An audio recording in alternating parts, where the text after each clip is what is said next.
We've got a regular monthly guest joining us on the phone line this morning. United States Senator James Lankford, Republican of Oklahoma City, is going to talk to us about some of the legislative and economic aspects of the energy industry, both here at home and around the nation and around the world. Good morning, Senator Lankford. How are you? I'm doing well. Good morning to you. All right. First off, one of the big stories in energy nationally here in the United States has to do with a recent decision by the Obama administration to reverse course and disallow drilling for hydrocarbons in the Atlantic Ocean. What are your thoughts on that? Oh, it's a silly decision. Again, it goes back to the administration saying, yes, we're going to do it. We're going to move forward.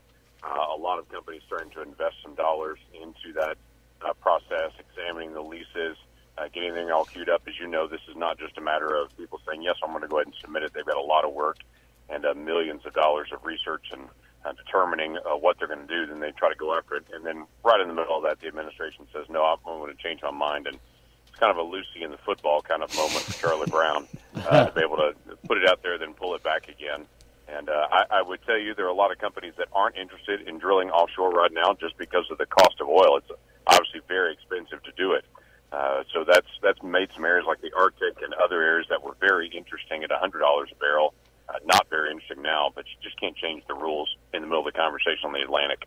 What was it that led them to change their minds? I mean, were there studies done? Were they hearing from governors? Were they hearing from residents?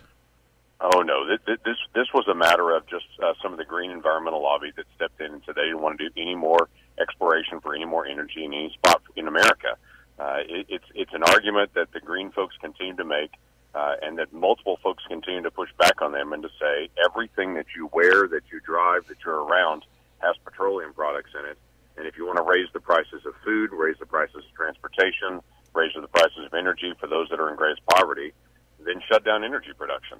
The key is we can do energy production cleaner and cheaper than anyone else in the world can do it because we can produce it right here. And we need to continue to develop our own resources. That's just a basic thing. That doesn't mean you have to do it in a dirty way or irresponsible, but it does mean you have to do it. Talking to United States Senator James Lankford, Republican of Oklahoma City, here on the Big Chief Plant Services Exploring Energy Show. Iran has now been allowed to sell its oil to the world. Sanctions have been lifted, which had been in place since 2012. Their plans initially, what I heard, was they'd like to get up to about 500,000 barrels of oil a day on the market. With a story that we're going to talk about in just a minute, the proposed meeting of the Big Four, Saudi Arabia, Qatar, Venezuela, and Russia, they want Iran to participate in this. But Iran, they've been saying, no, we want to get our market share back that we lost through the sanctions. So first up, let's talk about Iran and the oil they're getting onto the market. How is this impacting the world economy and, more important, the Oklahoma economy? Yeah, we saw the big dip in prices worldwide on Brent crude several months ago now, and a lot of that was in expectation of how much Iran would bring on board, about 500,000 barrels a day on board. They want to target over 1 million barrels onto the world market a day. Now, we're right now running somewhere between 1.5 million and 2 million barrels a day of excess world production right now. That's what's keeping the price down so low. So the Saudis and the Russians, Venezuelans, other folks want to try to pull it back. Iran is saying, hey, I just got back in the game.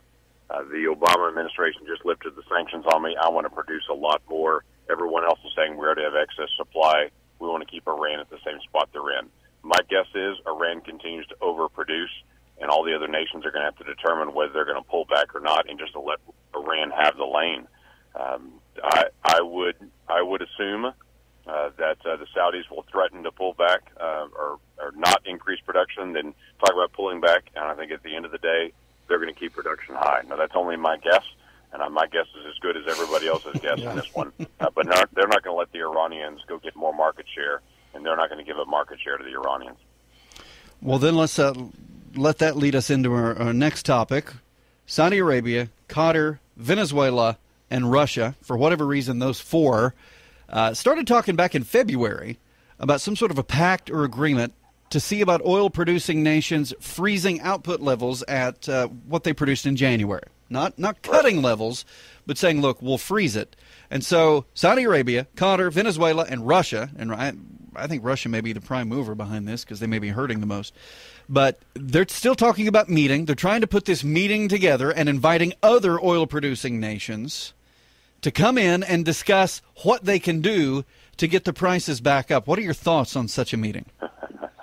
I'd say they continue to meet. That's a good idea for them to meet and be able to discuss this. OPEC used to run the world prices. Now the United States does. And as the United States slows down production, the market goes up and down. But you remember back not too long ago, we're talking 15, 20 years ago, when OPEC met, the entire world took a big, deep breath because everyone understood that OPEC was going to run everything. Now, if OPEC continues to keep production high, then yes, that does continue to drive prices down. But if they stop, it doesn't necessarily pop them up right away. They don't have the same power that they used to have.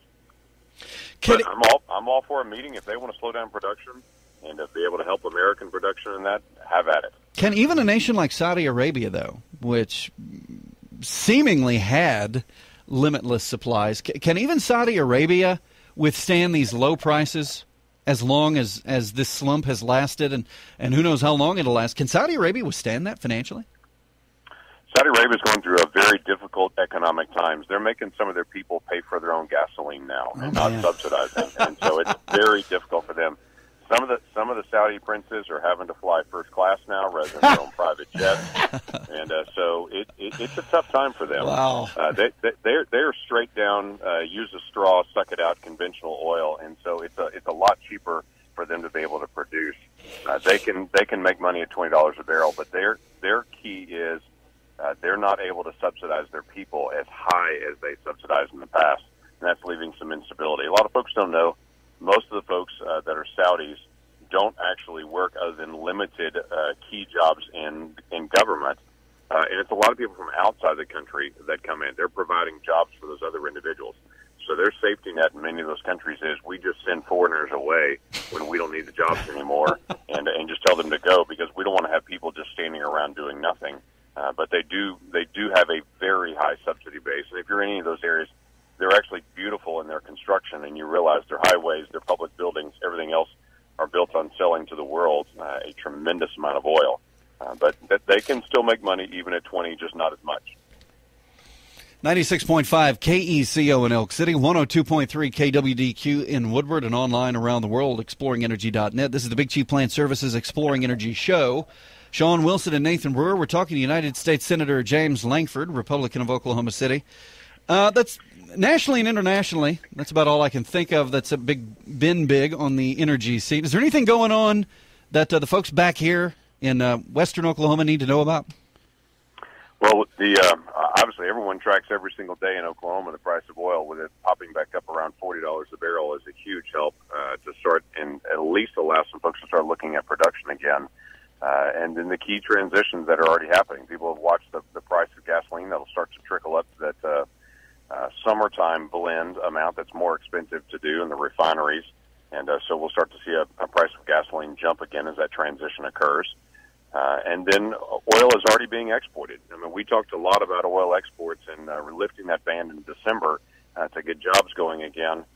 There are several companies in Oklahoma that are working on contracts right now to do international oil. Oil is leaving from the United States, being shipped around the world now. And so that transition has occurred. We are no longer a nation that just imports. We're a nation that exports as well. It's official. Oil's leaving the United States ports, and we're going both ways on oil. Senator Lankford, if any of your constituents out here in this part of the country have any questions or concerns, what's the best way to get a hold of your office? Always, if you go online, you can just go to lankford.senate.gov, and it's got all the contact information for offices in Oklahoma and in Washington, D.C., lankford.senate.gov. And that's a great way to be able to do it. And they can call any of our offices in Oklahoma or the office in D.C. We'll be glad to be able to help get some answers to them. United States Senator James Lankford, Republican of Oklahoma City. Senator Lankford, thanks so much for carving out some time for us. We look forward to talking to you again next month. You bet. Glad to do it. All right. Have a great day.